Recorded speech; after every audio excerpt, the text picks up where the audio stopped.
नमस्कार दोस्तों, कैसे हो आप सब। और आज हम जो है करने जा रहे हैं विकारी शब्द अंतिम क्रिया। मैंने दोस्तों शुरुआती वीडियो में मैंने आपको बताया था कि विकारी और अविकारी दो शब्द होते हैं, रूप परिवर्तन या प्रयोग के आधार दो ये शब्द होते हैं। उसमें सबसे पहले मैंने जो है रीट के सिलेबस के अनुसार, हालांकि ये जो है मेरी व्याकरण जो है रीट, पटवारी, एलडीसी, राजस्थान, असाई, चतुश्रेणी जो भी हाईकोर्टल जो है अभी चल रहा है उसमें भी महत्वपूर्ण है। ये जो मैं अभी जो पहले करवा रहा हूँ वो सारे जो है कॉमन टॉपिक करवा रहा हूँ। अलग जो होगा वो हो जाएगा शिक्षण विधियां हो जाएगी रीट के लिए। तो वो रीट के लिए शिक्षण विधियां जो है वो हमारी ग्रामर होने के बाद करवाऊंगा। तो दोस्तों ये जो विकारी शब्द जो मैंने बताए थे, जिसमें पहला बताया था संज्ञा, दूसरा बताया था सर्वनाम, तीसरा बताया था विशेषण, यहाँ तक के वीडियो जो है मेरे अपलोड हो चुके हैं और आप देख लीजिए और आप नोट्स भी बना सकते हो। और चौथा जो विकारी शब्द है दोस्तों वो है हमारा क्रिया। अब क्रिया, पहली बात तो बता दो दोस्तों कि सबसे पहला प्रश्न जो क्रिया से संबंधित आता है वो दोस्तों ये आता है कि क्रिया का मूल रूप क्या कहलाता है। क्या कहलाता है? क्रिया का मूल रूप क्या कहलाता है? क्रिया का मूल रूप क्या कहलाता है? मूल रूप दोस्तों कहलाता है धातु। क्या कहलाता है दोस्तों? क्रिया का मूल रूप जो है वो धातु कहलाता है दोस्तों। क्या कहलाता है? धातु कहलाता है। अब ये कह दूंगा कि ये अगर क्रिया का मूल रूप धातु रूप कहलाता है, धातु कहलाता है, तो ये क्रिया शब्द जो है वो बना है करी धातु से। किससे बना है दोस्तों? करी धातु से बना है। किससे बना है? करी धातु से। अब देखिए दोस्तों कि ये क्रिया शब्द भी करी धातु से बना है, तो इस करी का मतलब क्या होता है दोस्तों? इस करी का मतलब होता है करना। इस करी का शाब्दिक अर्थ क्या होता है दोस्तों? करना, यानी किसी काम को करना। अब किया क्या जाता है भाई? किसी काम को करना, किसी काम को करना, काम को करना। अर्थात हम कह सकते हैं कि जिन शब्द या शब्द समूह के द्वारा किसी काम को करने या होने का बोध होता है, क्या कहलाती है? क्रिया कहलाती है दोस्तों। ये जो है जैसे मैंने बोला रोना, ये क्या है भाई? किसी व्यक्ति का नाम है? नहीं है। किसी व्यक्ति की विशेषता बता रहा है? नहीं है। किसी संज्ञा के स्थान पर आया है? नहीं है। इसका मतलब ये क्या है? काम है। रोने का काम, रोना, पढ़ना, लिखना, जाना, आना, खाना, पीना, ये क्या है भाई? ये रोना, पढ़ना, लिखना, जाना, आना, खाना और पीना, ये क्या है दोस्तों? ये किसी काम को करने का बोध करा रहे हैं। यानी रोने का काम है, पढ़ने का काम है, लिखने का काम है, जाने का काम है, आने का काम है, खाने का काम है और पीने का काम है। समझ में आ गया? तो क्रिया का मूल रूप धातु कहलाता है।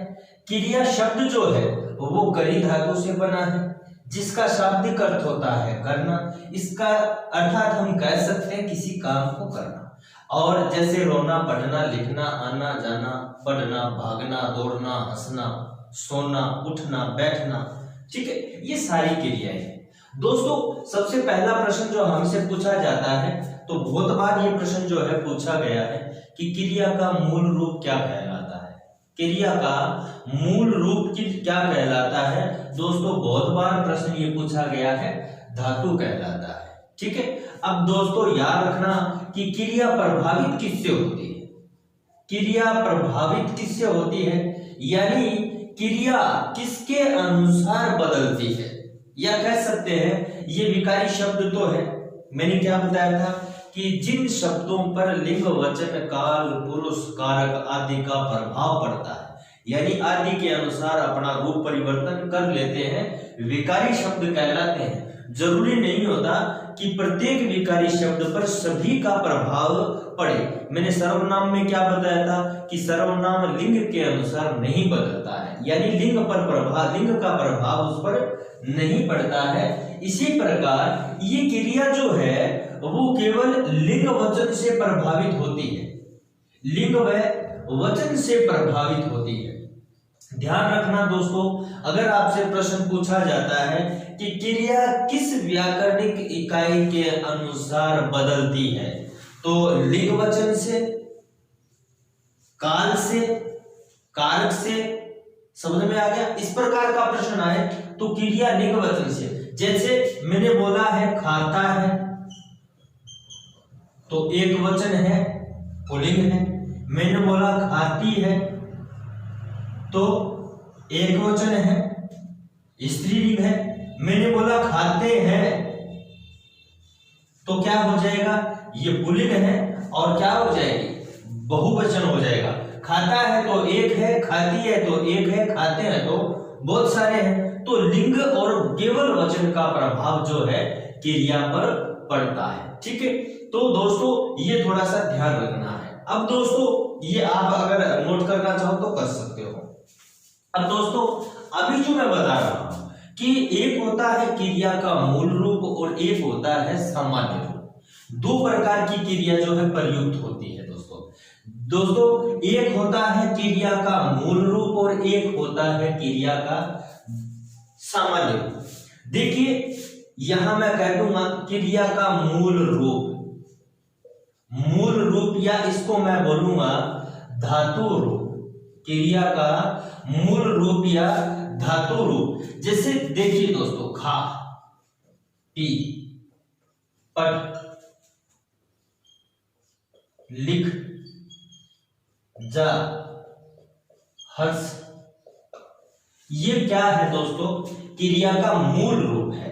यानी इसका कैसे पता चलेगा दोस्तों, ध्यान रखना कि दो तीन प्रकार की जो इसमें ट्रिक है, दो प्रकार से समझना है कि अगर हम तू मध्यम पुरुषवाचक सर्वनाम होता है ये लगाकर किसी भी क्रिया को आज्ञार्थक बनाएंगे, कि तू मध्यम पुरुषवाचक सर्वनाम लगाकर किसी भी क्रिया को आज्ञार्थक बनाएंगे और ऐसा करने पर क्रिया का जो रूप प्राप्त होता है वही क्रिया का क्या होता है, धातु रूप होता है। जैसे मैं किसी को बोलूंगा ना पढ़ने के लिए आज्ञा दूंगा, लेकिन लगाऊंगा क्या, पहले तुम, जैसे तुम जा। अब मैं ऐसा तो नहीं बोल सकता तू जाओ, नहीं बोल सकता, मैं तुम जाओ, आप जाओ कह सकता हूं, लेकिन जब भी तू सर्वनाम का प्रयोग करूंगा तो जा का ही प्रयोग करूंगा, न कि जाओ का। तू खा, तू पी, तू पढ़, तू लिख, तू हंस, समझ में आ गया। तो ये तू लगा के अब जो है दूसरा तरीका क्या है कि दूसरा जो होता है क्रिया का सामान्य रूप।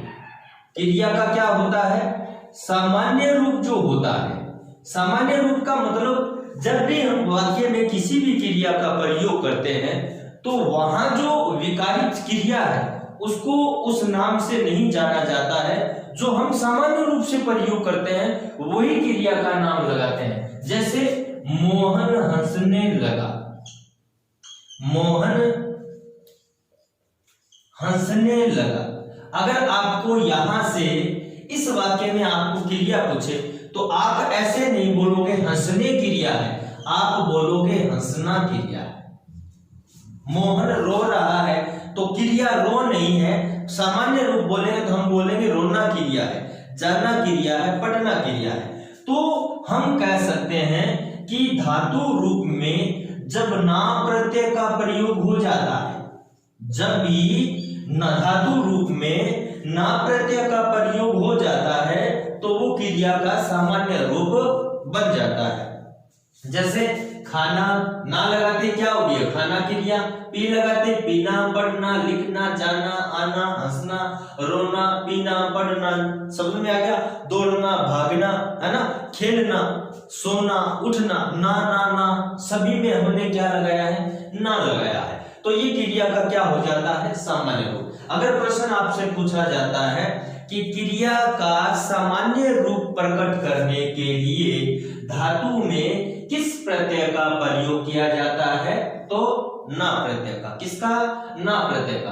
तो अभी बोलेंगे कि जब आपको सामान्य क्रिया बोलते हो और आपसे पूछ लिया जाए कि लिख कर, मोहन लिख कर पढ़ता है, और लिख कर को यहाँ मोहन लिख कर पढ़ता है, अगर यहाँ लिख कर को अंडरलाइन कर दे, रेखांकित कर दे कि रेखांकित क्रिया में क्रिया का मूल रूप क्या है, तो आप देखिए कि लिख कर क्रिया को आप क्या बोलेंगे? लिखना क्रिया है। लिख कर क्रिया होती है कि लिखना क्रिया होती है? लिखना क्रिया होती है। और आपसे पूछे कि लिखना क्रिया का, इस क्रिया का सामान्य धातु रूप क्या हो गया, तो लिखना बनाएंगे। क्या बनाएंगे? कि लिखना क्रिया है, और लिखना में से ना हटाएंगे, ना हटाते ही जो रूप बचता है वही क्रिया का धातु रूप होता है। देखिए लिख सामान्य बनाएंगे तो लिखना, धातु बनाएंगे तो ना हटा दीजिए, क्या बनेगा? लिख। अब कहेंगे खाना, यानी मैंने बोल दिया पढ़ना क्रिया में धातु रूप क्या है? ना हटाइए, क्या बनेगा? धातु रूप। शब्द में आ गया। तो ये होता है, ठीक है। अब एक जो है ध्यान रखना दोस्तों, ये क्रिया से संबंधित क्रिया जो है बहुत महत्वपूर्ण जो है पद है, ये बहुत जगह काम आएगा। आपको प्रत्यय करोगे तब भी पता चलेगा आपको, जब आप वाच्य करोगे तो वहां भी काम आएगा, जब आप काल करोगे तो वहां भी काम आएगा, जब आप संज्ञा का भी काम करते हैं तो यहाँ संज्ञा से भी ये जो है परिवर्तित होता है। तो ध्यान रखना, इस प्रकार का जो ये क्रियापद जो है बहुत ही महत्वपूर्ण है दोस्तों। ये जो मैं बात बता रहा हूं ये आप नोट कर लेना कि क्रियापद जो होता है, क्रिया का, जैसे आपसे अगर प्रश्न पूछा जाता है कि वाक्य का अति आवश्यक अंग,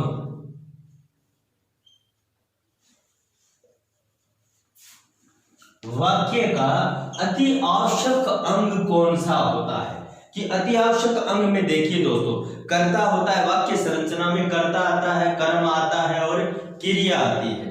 ध्यान रखना दोस्तों, अगर आपसे पूछा जाता है कि वाक्य का अति आवश्यक अंग कौन सा होता है, अगर आपसे पूछा जाता है कि वाक्य का अति आवश्यक अंग कौन सा होता है, तो ध्यान रखना दोस्तों, क्रियापद जो है वो वाक्य का अति आवश्यक अंग होता है। आपसे पूछा जाता है कि क्रिया का अति आवश्यक अंग कौन सा होता है, तो दोस्तों ध्यान रखना, क्रियापद जो होता है वो वाक्य का अति आवश्यक अंग होता है। ठीक है दोस्तों। अब जो दोस्तों हम करेंगे कि क्रिया के भेद, क्रिया के भेद जो है, यहां से आप लिखना कि क्रिया के भेद जो है मुख्यतः 3 आधारों पर किए जा सकते हैं। मुख्यतः 3 आधारों पर किए जा सकते हैं। क्रिया के भेद मुख्यतः 3 आधारों पर किए जा सकते हैं, किए जा सकते हैं। अब कितने आधारों पर? 3 आधारों पर। ध्यान रखना दोस्तों, अगर आपसे प्रश्न आता है कि क्रिया के जो भेद है वो मुख्यतः कितने आधारों पर किए जा सकते हैं? 3 आधारों पर। एक होता है दोस्तों कर्म के आधार पर। क्या होता है दोस्तों? कर्म के आधार पर।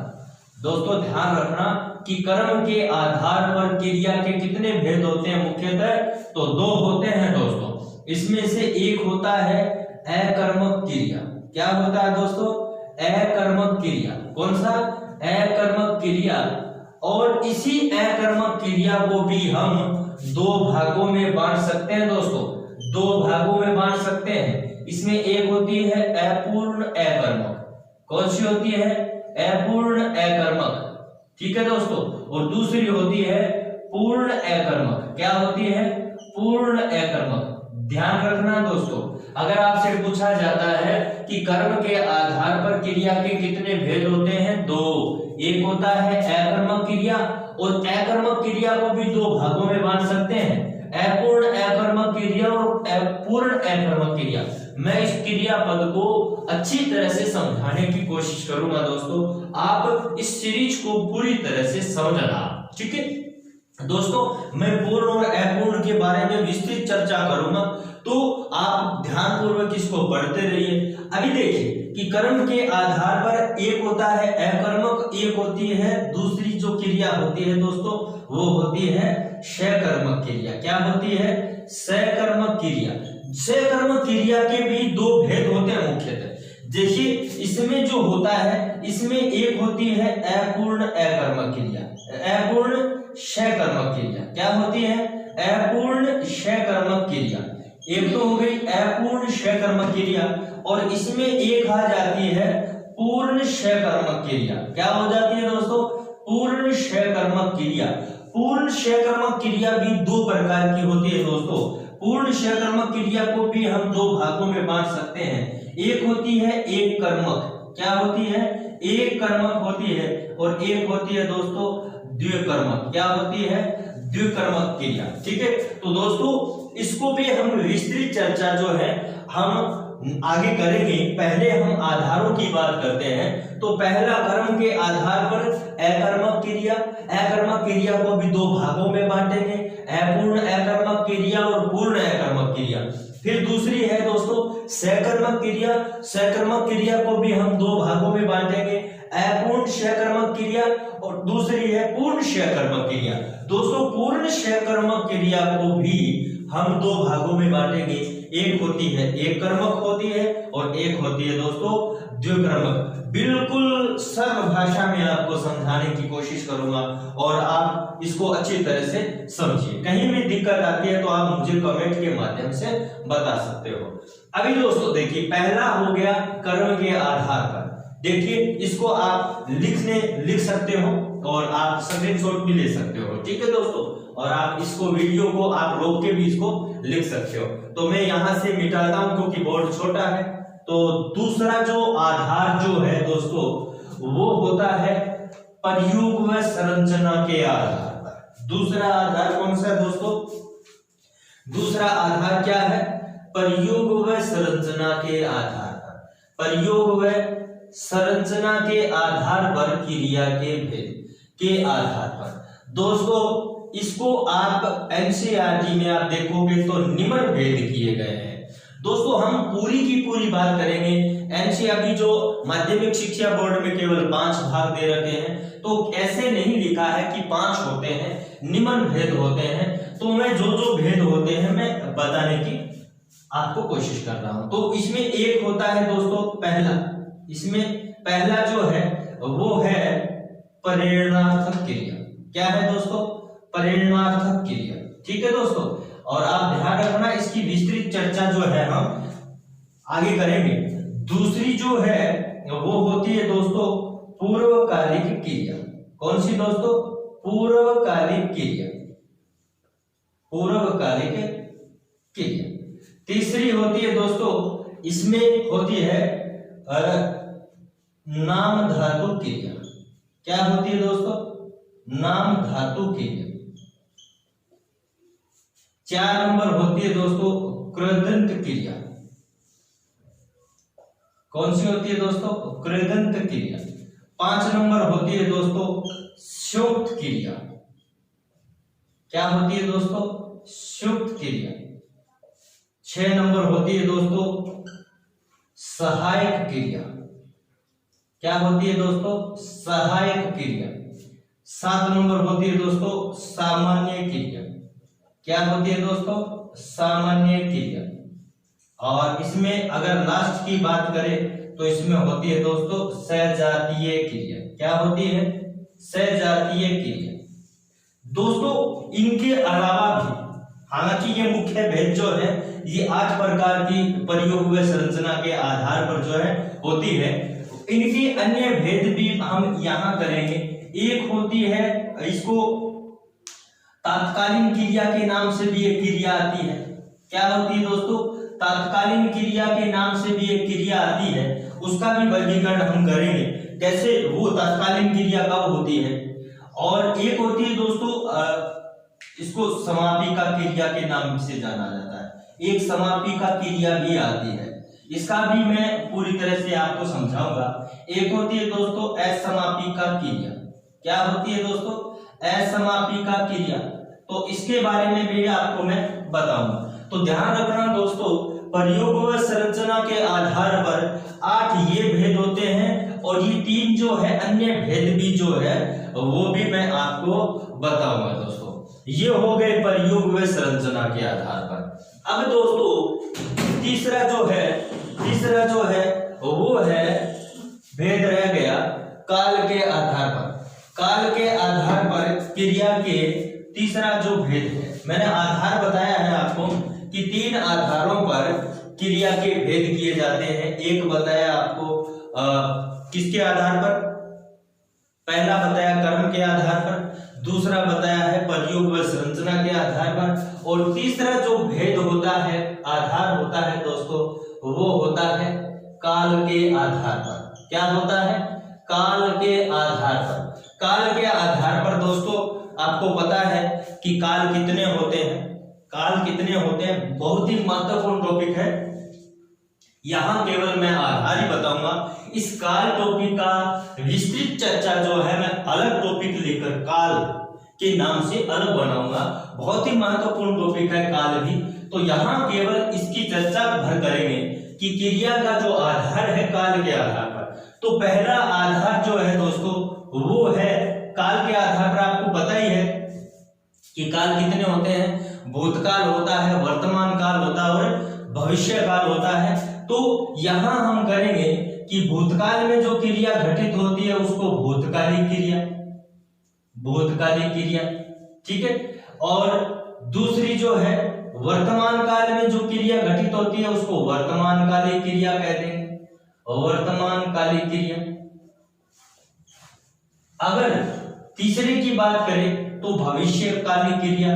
तो भविष्य में जो क्रिया घटित होती है भविष्यकालिक क्रिया।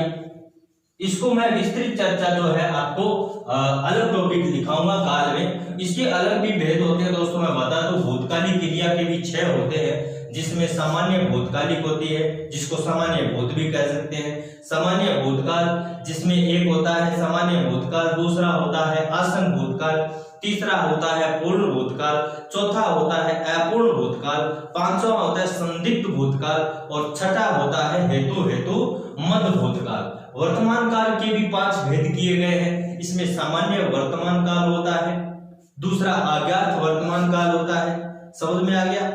तीसरा जो होता है अपूर्ण वर्तमान काल होता है, चौथा जो होता है संदिग्ध वर्तमान काल होता है और पांचवा होता है संभाव्य वर्तमान काल। भविष्य काल के भी मुख्य 3 भेद किए गए हैं। एक सामान्य भविष्य काल होता है, एक आज्ञातक भविष्य काल होता है, एक संभाव्य भविष्य काल होता है और एक अलग भेद और भी होता है हेतु मध्य भूतकाल भी इसमें होता है। दोस्तों ध्यान रखना ये काल के आधार पर क्रिया के भेद होते हैं। तो यहाँ पर मैंने केवल आपको आधारों की चर्चा की है, सामान्य प्रक्रिया जो है आपको बताई है क्रिया के बारे में। ये जो है वो आपको सामान्य परिचय जो है क्रिया का आपको करवाया है। इसमें मैंने आपको बताया है कि क्रिया का मूल रूप धातु कहलाता है, क्रिया का मूल रूप धातु कहलाता है। उसके बाद क्रिया जो शब्द है वो करी धातु से बना है। उसके बाद बताया आपको कि इसका शाब्दिक अर्थ क्या होता है। इसके बाद इसका जो सामान्य रूप बताया है, धातु रूप बताया है। इसके अलावा आपको क्रिया के जो भेद है वो 3 आधारों पर विभक्त किए गए हैं। जो एक बताया है कर्म के आधार पर, दूसरा बताया है प्रयोग व संरचना के आधार पर और तीसरा बताया है काल के आधार पर। इसी तरह से इस क्रिया की जो है मैं जो विस्तृत चर्चा जो है मैं अगले वीडियो में आपको बताऊंगा। तो आपने अगर पूरी हिंदी व्याकरण पढ़नी है तो आप मेरे चैनल को सब्सक्राइब करें। तो मैं बार बार हर वीडियो में कहता हूं जिन्होंने सब्सक्राइब नहीं किया है वो सब्सक्राइब जरूर करें और बेल आइकन भी दबा दीजिए, तो आपको समय समय पर मेरे जो वीडियो है आपको उपलब्ध होते रहे। और आपको जो है मैं आप सबसे आपसे निवेदन करना चाहूंगा कि अभी जो लॉकडाउन की स्थिति जो चल रही है आप घरों में बने रहिए, आपको कहीं भी दिक्कत नहीं आएगी और मेरे जो वीडियो है समय समय पर आपको मिलते रहेंगे। आप पढ़ाई से जुड़े रहिए, पढ़ाई से आप कटिए मत। तो आप आज की वीडियो में आज इतना ही बताऊंगा। नेक्स्ट वीडियो में बाकी जो विस्तृत चर्चा करेंगे। धन्यवाद।